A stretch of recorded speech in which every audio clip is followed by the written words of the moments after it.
to be a little bit redundant. Bem-vindo y feliz sábado. In case you haven't figured it out, that means welcome and happy Sabbath. Well, my country is Brazil. Now, Brazil is well known around these parts as a very popular missionary destination. One, because they're closer than a lot of the other places that we try to go to, like the Philippines or Haiti or Trinidad or any, all these other places. Pretty close. Well, here's the flag, and if you look at it, it says order and progress. Hopefully we can have some of that today. Well, as far as some of the more statistical side, the population is about 200,400,000 people. Percentage of which, being Adventists, about 0.7%. So we've got a bit of a ways to go. But, God willing, we will get there. Its division is the South American Adventist Division. It has the Union and Conference is the central, eastern, and northern parts of Brazil. Got some pretty pictures for you. Just got a bunch of people having a good time. One of the boats that some of the missionaries ride over on. And everybody knows this statue, I would hope. Adventism in Brazil, it arrived in the late 19th century. It was brought over by German immigrants. And there's about, I couldn't find any specific number for Brazil exactly, but in South America there's roughly 237 educational institutions that are Adventist. Got another picture for you. Important contributors, I thought this was an interesting thing to add to a presentation. The only thing that I put was that. Matthew 28:19. Anybody know what Matthew 28:19 is? I'm sure the pastor knows.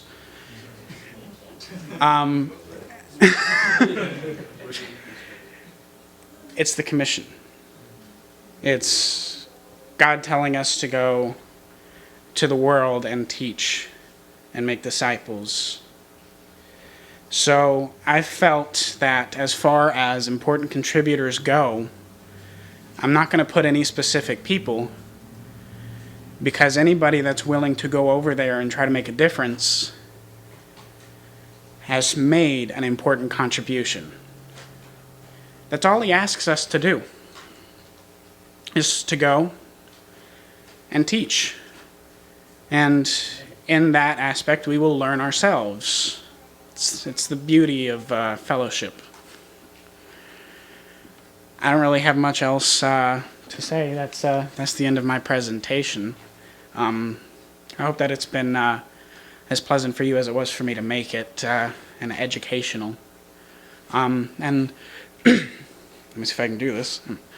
And now, coming to you live from Haiti, Jean Janvier.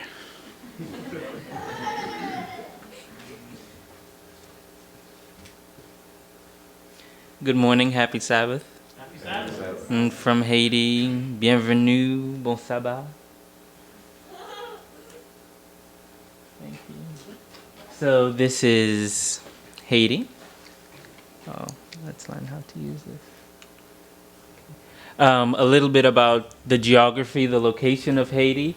It's about the size of the state of Maryland, so it's not very big. It's big, but it's not very big.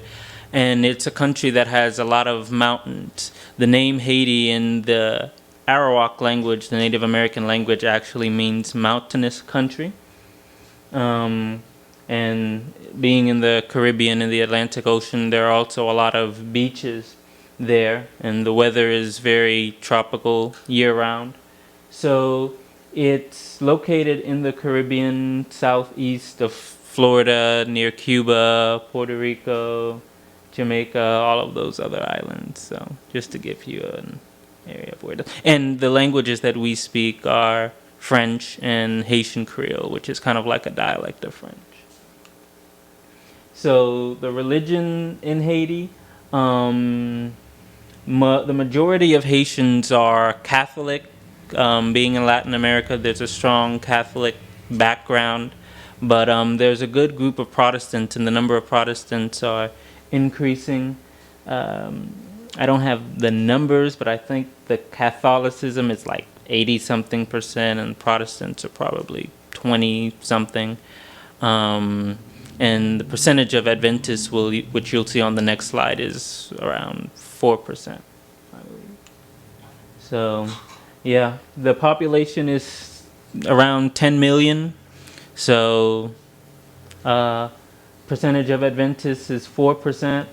And Haiti belongs to the Inter-American Division, and the local conferences are the Northwest, Central, North, and South. So basically based on the different parts, the different regions of the country. Adventism first arrived to Haiti in 1879 by a couple that came there, and they preached in Haiti. And in 1904, Michel Noah Isaac converted to Adventism. He was originally a Methodist minister, and he converted to Adventism. And when he became Adventist, he brought a lot of other people with him, and a lot of them became Adventists in that way. There are a lot of institutions. There are quite a few Adventist institutions in Haiti. One of the top schools in Haiti is actually the Seventh Day Adventist seminary there. And it's a university, and it's also a secondary school. So that's the school that actually my mom went to. And there's one Adventist university, 2 secondary schools. There's also an Adventist hospital there, and 2 dispensaries. ADRA is one of the main groups that has done a lot of missionary work in Haiti. One of the reasons why the Adventist faith is starting to grow so much in Haiti. They've brought a lot of food and water and different things, and especially after the earthquake, ADRA was there to help Haiti in very big ways. So the university and the school also offer work-study programs for people to work while they are in school. And the Bible-based classes help people to learn more about the Adventist faith. So even if they're not Adventists, once they go to the school, they learn more about what we believe. And Kenneth Cox was one of the missionaries to Haiti in the early 1970s. He came to Haiti and he shared the Adventist faith, the books of Daniel and Revelation, and thousands of people were converted during this during this evangelistic effort. So I actually have a video.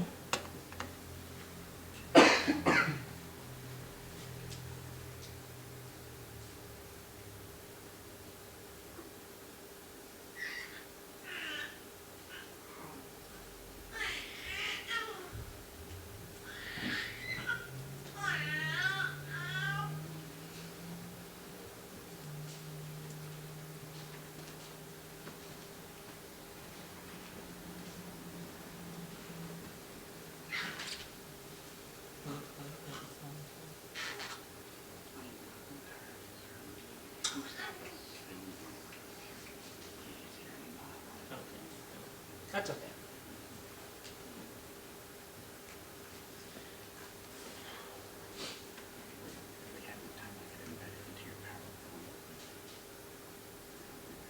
Yeah, that's okay. Well, so that's Haiti. Thank you. It was basically something about like an Adventist church that was helping people after the earthquake, like giving food and stuff. So, and now we will have Brother John David, and he will be presenting India.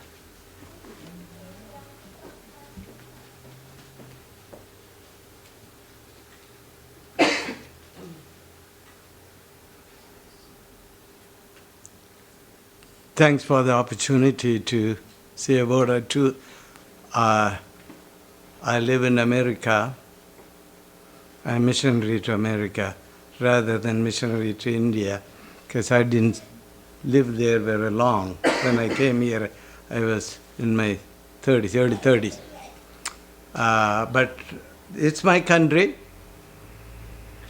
I care much about it, and they care much about and pray for the people of India. India is a country not like any other countries in the world, I will say. When it comes to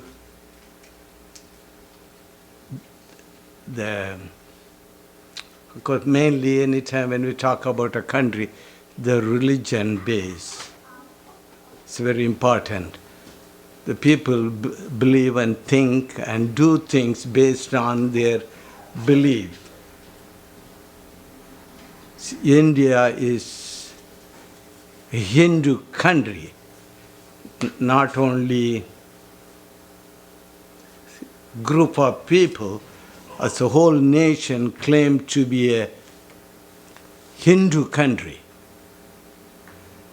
India is for Hindus, that is the slogan.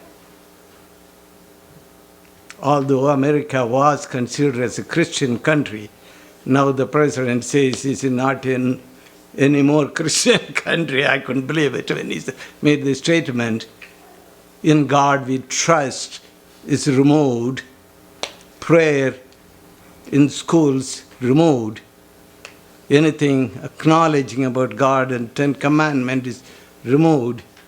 So this is the situation in India when it's filled with idols everywhere. Over 96% of the people worship idols. Of course, you may think we don't have any idols, we are better off. No. We have a lot more idols here, our cars, our home, our wife, our boat, money. And all what we have is that we don't need God, that's how we. But India have 333 gods, they say. Each one is a god. They worship. They worship a human, hero worshippers. Or they worship, they believe in incarnation. When you die, you become something, a better creature or bad creature. That depends on how you live in your first life. So they think every creature walking around, crawling around, flying around in this world is another avatar, they call it. That means incarnation of God. They worship. So among them, the Christianity has gone through. India is not, even though it's one country, but very much divided. It has about 16 states, but all 16 states are 16 countries like. Each state has its own language. Each state has their own food, type of dress. I come from one of the states, southern states. Speak Tamil is the language. We have over 100 languages and dialects. So people dress different, people eat differently. In this situation, I thank God for Adventist Church. Early years, the early 1900 years, early 1908 to be exact, missionary husband and wife from this country came to spread the gospel in India, southern part of India where I come from. When after living here few years, I went back to India. I felt I couldn't live in India because of the situation there. Food, sanitation, medical facilities, and so on. It's lacking in India. After living here 3 years, I went back first when I came first. I couldn't live. Missionaries born and brought up in this country went to India, lived there with the people, ate their food, learned the language, and spread the gospel to the Indian people, Hindu people. So I am here to thank God for missionaries. The people of this country has contributed money, that means, and prayer to preach the gospel to people in India. I am proud, my father is a product of that missionary outreach.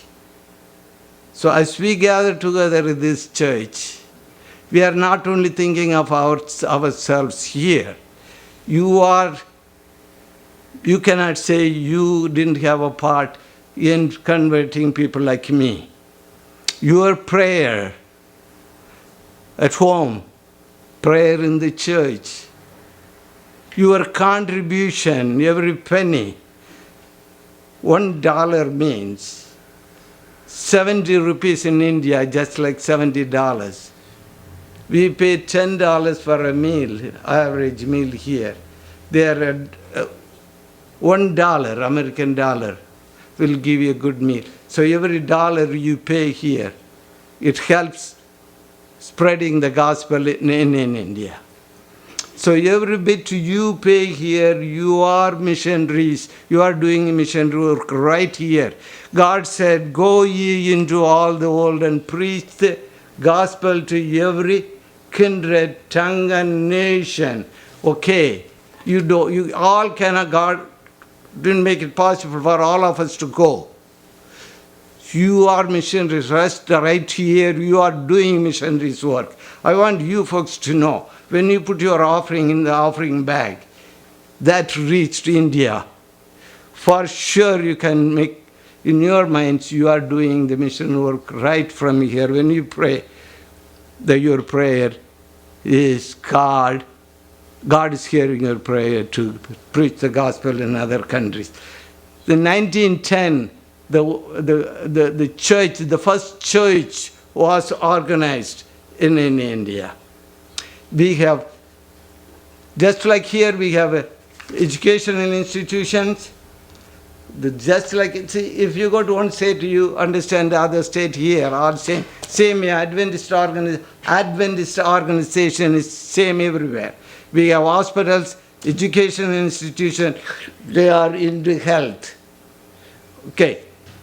Now, even though the population is about billion, a little over billion, world population is only 6 billion. India alone 1.25. Our Christian population only 5% have that, less than 5%. Adventist is less than 2%. So we cannot relax and say, hey, the work is gone all over the world. Jesus will come. No, friends. We have to do a lot. We have to do a lot. Pray and give so that the work, God's work will be finished on this earth. He will come back soon. I thank God for every one of you.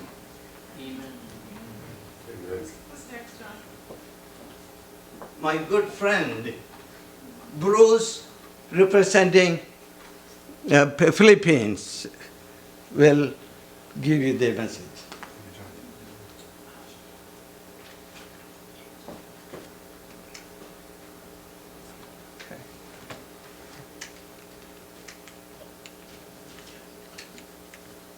Okay, Maligayang Sabado, which means happy Sabbath. Now, in case you were paying attention, it probably sounds, oh, that sounds like Spanish. Like, what's up with that? And it'll make a little bit more sense once I tell you a bit more about the history of the Philippines. So this is the Filipino flag right here. The 3 different stars represent the 3 major regions of the Philippines, which is Luzon, Visayas, and Mindanao. So the north, I guess central, and then the southern region. And a fun fact, I don't know if that's fun, but During wartime, the flag actually flips over, so the red would be on top. But in peaceful time, we have the blue on top. So it's a little fun fact. So where is it located in the world?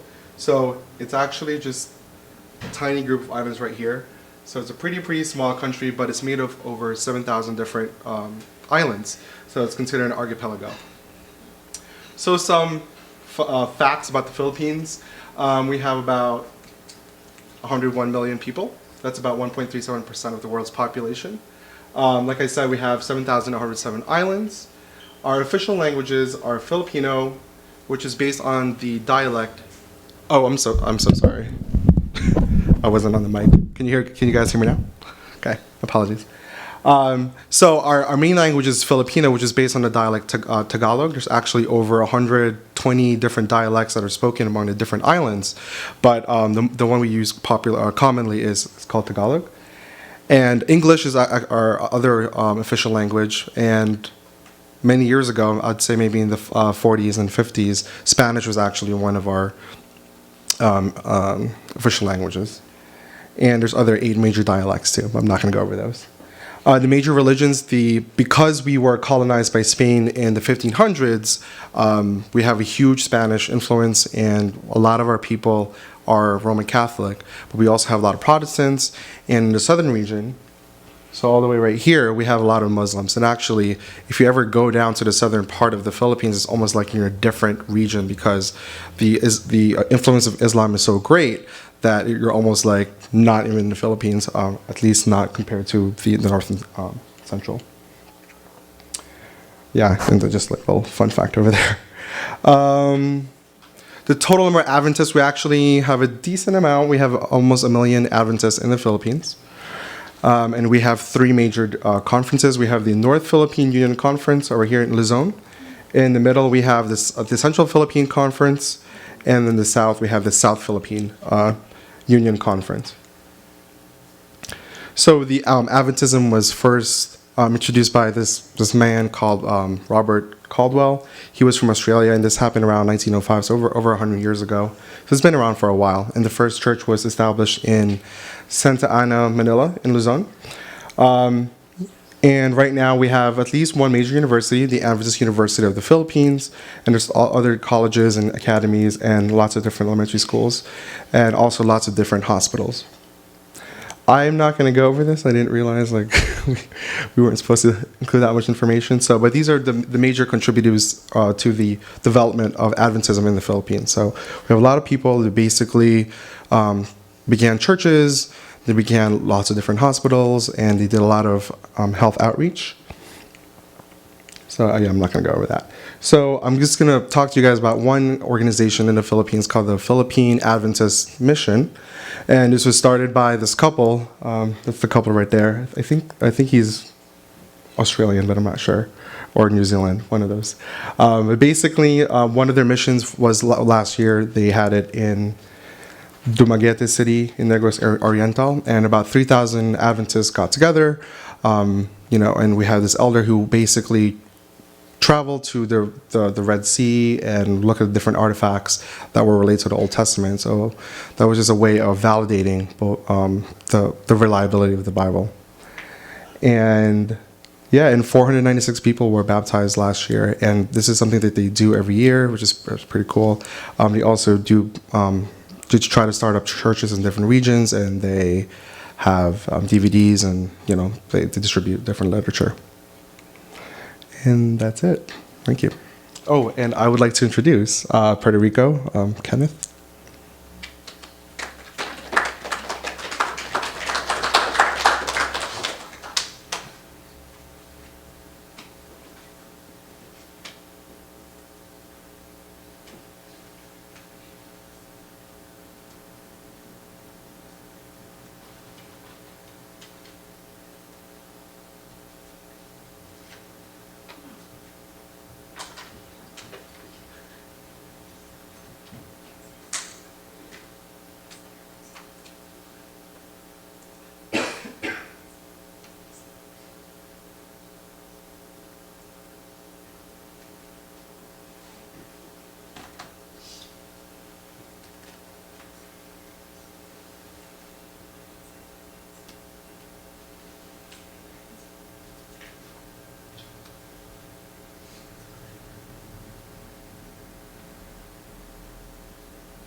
I'm going to speak today about Puerto Rico, even though Puerto Rico is not a country, it's a state or something like that. Our official language is Spanish. It's not, although English is also like an official language. The majority of people don't speak English, like fully, but some they speak a little bit. So a little bit of the location, as you can see, Puerto Rico is like here's the okay, it's right beside the Dominican Republic, and Puerto Rico is actually an archipelago because it's composed about 100 islands. Our population is 300. It's about 1,544 miles away from here, from Roanoke Airport, about 5 hours and 25 minutes away from home. Even though we don't have direct flights, but it should take that much. The population is about 3.6 millions, and about 1% of the population is Seventh-day Adventists. A little bit about the organization or the heritage of the Puerto Rico Seventh-day Adventists. As all churches, there's the as all the churches we're under the General Conference. We belong to the Inter-American Division, and we have one union only, and it is composed of 4 different associations: the North, South, East, and Western Association. A total of 301 churches, and we have 23 groups or small groups. A little bit of history of the Seventh-day Adventist Church in Puerto Rico. You can see here, this is the first church that we had, is in Huánica, and it's built out of stones. In 1898, the Soldier David Trail came with the American soldiers to Puerto Rico, and he was like the first Adventist that started to propagate the message. In the 1901, the General Conference sent like the first pastor to the island, and it started with a group that came from Jamaica and lived in the west side of the island, and from there, like they were English speaking, so that's why like he started to learn Spanish, and then like develop like more the Seventh-day Adventist mission there. In 1903, the Sentinel was started to be distributed throughout the island, and in 1909, it was the first mission was created, and from there, like the Dominican Republic was tied to our mission until to 1924. Mr. Rafael Lopez Miranda, he was our first Bible worker, and unfortunately he was a martyr in Inter-America, the first martyr, because he was killed in Venezuela. In 1954, the medical mission started with the development or the creation of the Hospital Bellavista. We have a total of 2 radio stations, Radio Sol and Radio Paraíso. We have also, we have 1 university, 19 schools with about 4,466 active students, 1 hospital, as I said, and I was born there. We have 2 broadcasting TV, or 1 broadcasting TV, and 1 that is being developed right now. And we have a Bellavista Media Center, which they do like taping and stuff like that. And we have 2 camping facilities, Yuquibo and Elias Burgos. A little bit of the religion in Puerto Rico. About 85% of the people are Catholics, since we were colony of Spain. Well, the majority of people usually, are Catholic practitioners. About 8% are Protestant, and within the entire population, about 1% is Adventist. Some of the significant contribution right now they're developing this project called 200 Bicycles for Cuba. So they're basically like trying to find out like resources to send this bicycle to Cuba. And an interesting thing that is the flags. You can see the Puerto Rican flag and the Cuban flags are very similar. And this is because a little bit of history. They're called like the dove of two wings. So basically they have like strong ties together. Another significant contribution was students went out like to manifest their on the National Day of Awareness of Non-Smoking. Also, Ted Wilson visited us in the island. I think it was a couple of years ago. And Israel Electo, the president of the Inter-American Division. And they did a big presentation there. Evangelism. Here's a couple of pictures, and now I'm going to leave you with Corinne of Trinidad and Tobago.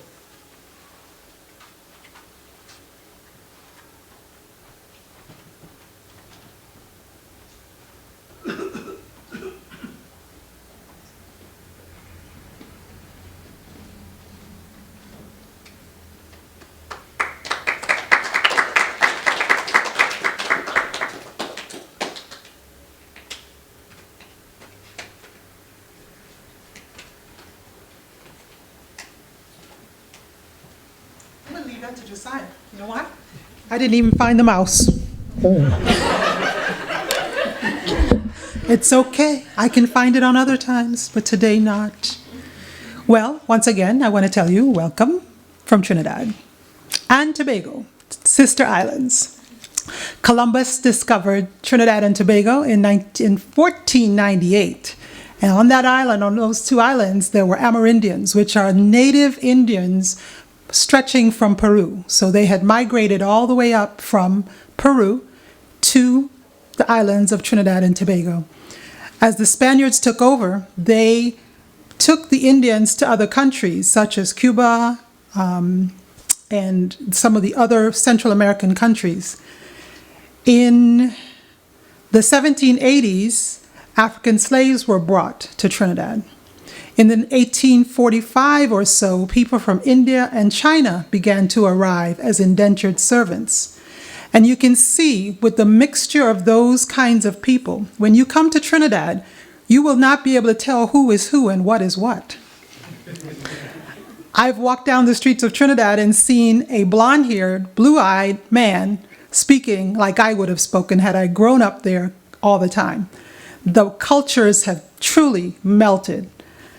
Trinidad is about 37% Christian and 30% Hinduism, 5% Muslim. And so you can see the Christians have quite a ways to go. Our beloved flag is behind there. We're affectionately known as Trinis.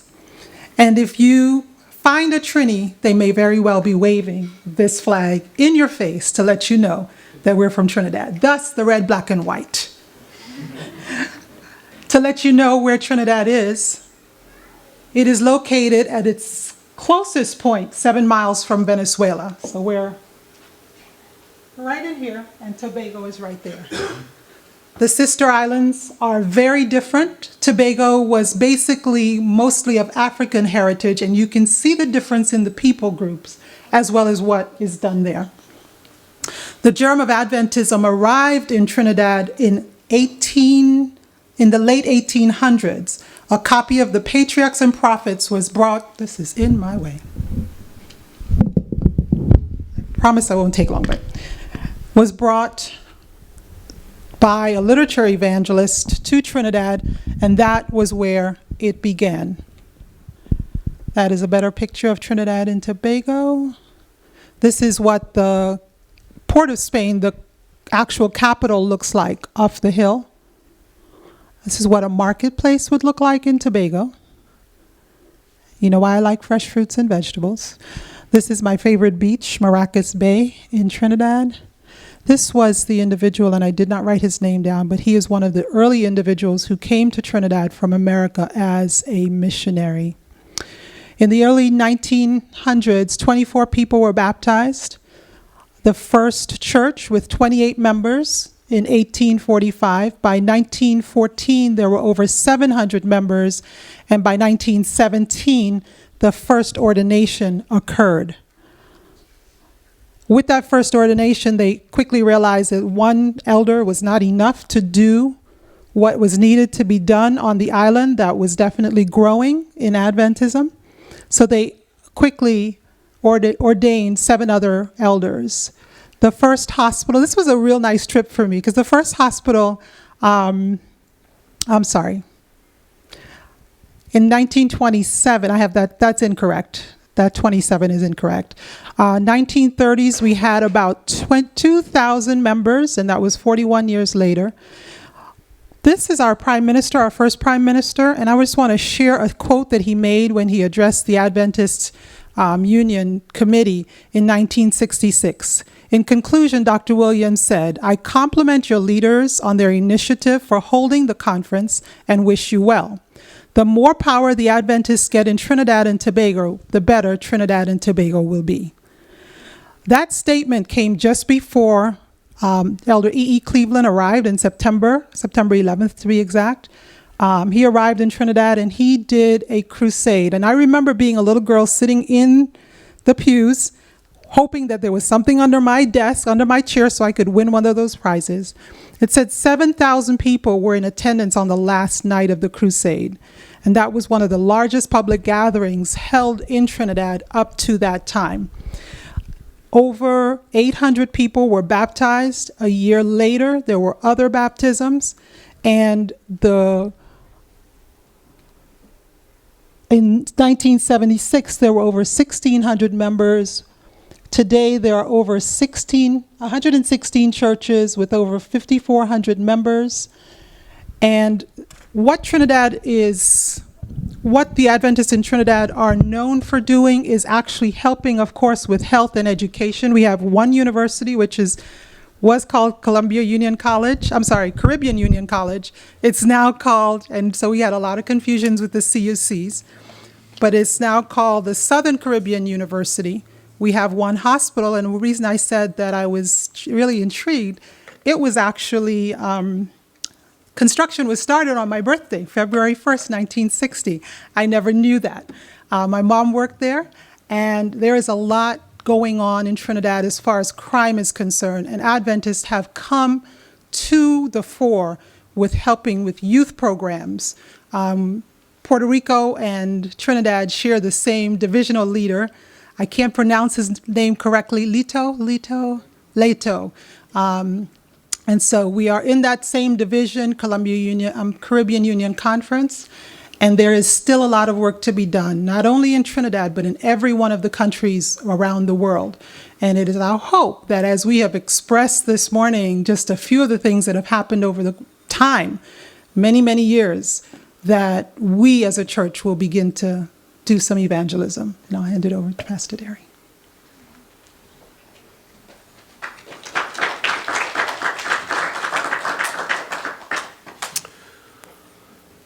I hope that those of you who are a little older will be patient with me, because I want to talk to a group of young people this morning. I've spent the last 40 years before I came to Potomac Conference working with young people at Wisconsin Academy. I was very interested in young people because I used to be one, but it's been a long time since then. I had a unique situation right after I graduated from Blue Mountain Academy. In those days, it was the 1960s, and who remembers what was going on in the 1960s?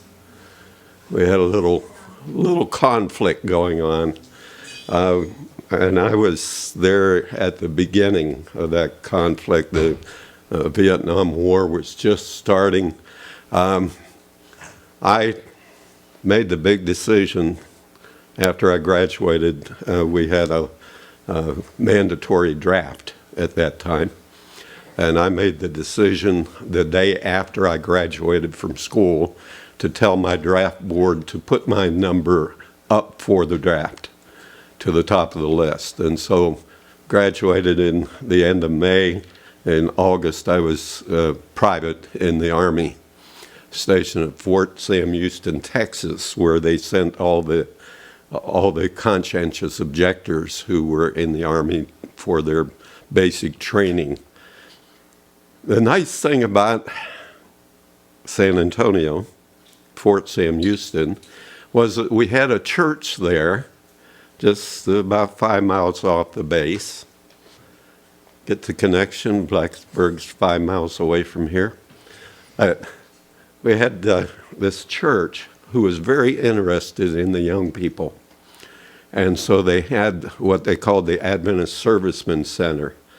And those of us who were serving our time there at Fort Sam Houston had a place where we could go on the weekends and get away from the routine of the Army.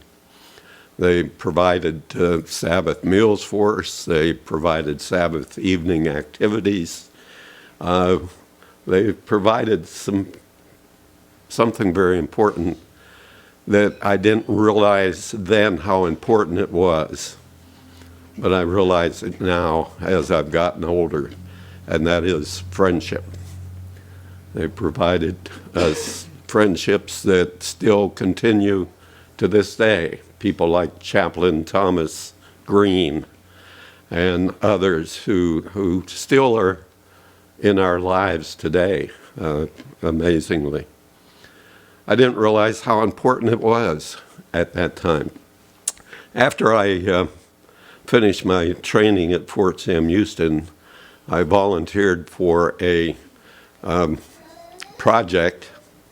I'll call it a project. It was a unit called Operation Whitecoat. At that time, it was a classified unit in the Army. You can look it up on the internet, and at the time we wouldn't have even thought about talking about it. But in addition to the Vietnam War, we also had another war going on that they called the Cold War, where some of our enemies were developing biological weapons that could be used against us, and the United States wanted to be ready in case any of those biological weapons were used. And so they had a unit of 200 Seventh Day Adventist servicemen who volunteered basically as guinea pigs to be tested with various diseases like tularemia, anthrax, the plague, West Nile fever. And some of the cures, some of the vaccines that are being used today were developed in those research projects that we were involved in. But the point that I want to make is that just a couple miles off the base, there at Fort Sam Houston, was an active church, the Frederick, Maryland Seventh Day Adventist Church. And guess what they did? They invited all of us servicemen to come to their services, to be a part of their church, to be active in their church. Even today, 45 years since Operation Whitecoat has shut down. My wife thought it was longer than that. But 45 years after Operation Whitecoat shut down, they still have the Whitecoat reunions at the Frederick Church. We go back and we see people like Dr. Frank DeMazzo, who was the head elder of the church. We see people there that we built lasting friendships with. I built a lasting friendship because when I attended the Frederick Church, I met a young lady who became a part of my life, and in about 6 weeks we're going to celebrate our 52nd wedding anniversary. My whole point in sharing this with you, at that time I didn't realize the importance of getting to know the people, being involved in that church, But that involvement has set the foundation for my life. For the first year that I was at Fort Detrick, I didn't go to the church. I ran with my buddies on Sabbath afternoon. We went down to Washington, D.C., and we did a lot of things that we weren't necessarily supposed to be doing at that time. It was fun, but you know, I can't hardly remember a single one of those things that we did. I do remember the friends that I made after I started attending the church and attending the activities and being part of the fellowship there. People like Jeannie Jones, who later became Jeannie Melchenko and was in our wedding. People like Ronnie Greenleaf, who went to Vietnam and gave his life. People that mean a lot to us today. And my purpose in saying all this is that I know that you folks have a lot of things going on, and you're young and you're enjoying life. But we get the information that there are anywhere from 100 to 300 Seventh Day Adventists registered at Virginia Tech. We have about a dozen of you here today, and you're going to go home for the summer, but next year we're planning, some of you have gone to a meeting and learned how you can maybe put together an organization. We're planning to reach out to those who are registered at Virginia Tech as Seventh Day Adventists. We want them to become a part of our church here. We want them to be able to build the memories. Some of you young guys might want to invite some of those young ladies to come and develop some relationships. Some of you young ladies, you know, we used to have Washington Missionary College. It's now Washington Adventist University. They had the initials WMC. We called it Washington Matrimonial College, but because that was where all the single guys wanted to go and meet young ladies. But you guys have a unique opportunity here to build memories. I mentioned that we worked at Wisconsin Academy for 40 years. We just went on a cruise. My wife and I, first time we'd had a vacation in 3 years. Guess who went with us? A young couple. I call them a young couple. She's just turning 60 this year. They dated in our home when they were students at the academy. And they've been married for a little over 40 years now. And they went on our cruise with us. You have the opportunities to build memories and relationships that are going to be meaningful to you for the rest of your life if you take advantage of the opportunity. You also have the opportunity to reach out to your friends who we might not be aware of, we might not know, and friends that maybe you don't even know right now, and invite them to be part of the program here in Christiansburg. And so I challenge you, as you go home for the summer, you come back, plan on being an active part of this church, and plan on reaching out to your friends that you may know who are Seventh-day Adventists but aren't active in the church. And you can be a missionary just as the missionaries that we talked about in these various countries. You can do a mission work that will make a difference in somebody's life for not just a few years, but for eternity. Let's stand and have the benediction.